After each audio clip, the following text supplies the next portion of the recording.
Dale Carnegie's work on how to win friends and influence was a very enlightening book and courses that I was involved with years ago, because he was talking about listening in all of this. And I have found that listening from a mentoring point of view is critical, is at the baseline of any good mentoring arrangement.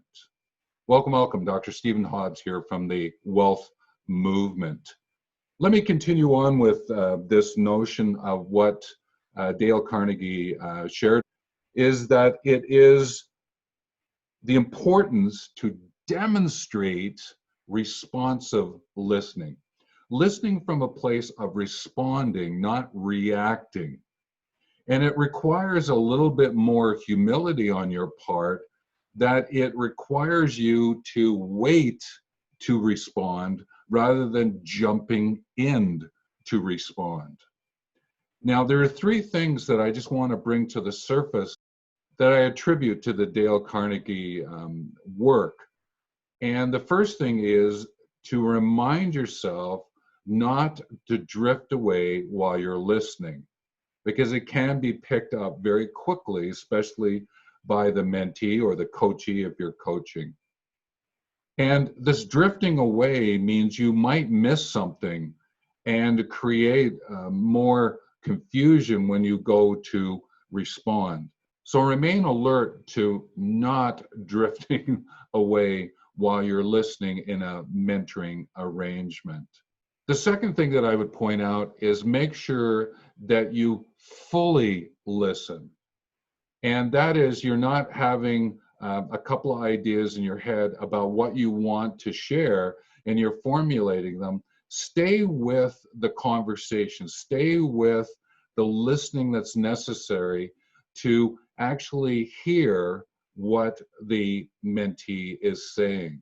And the third part of this is that when you're listening, listen for the clues that the mentee is sharing with you.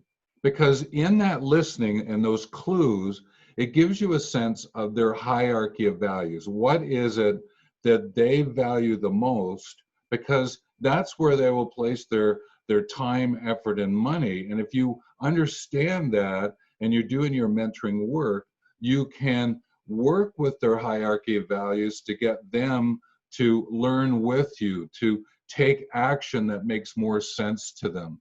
Because again, the mentee doesn't want to waste their time and money, and they're attempting to maybe escape some pain that they're feeling at that point in time, or they're attempting to grow in status.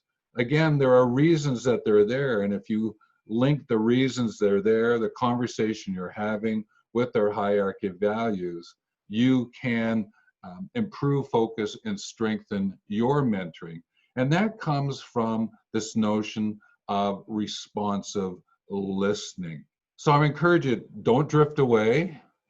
Don't attempt to have a couple of ideas in your head because you want to react. And third is make sure that you're listening for the clues that the mentee is sharing with you. So I want to shout out to Dale Carnegie and his work and what they continue to do, because he's not with us any longer. His work was very instrumental in me understanding about listening. So with that, take care.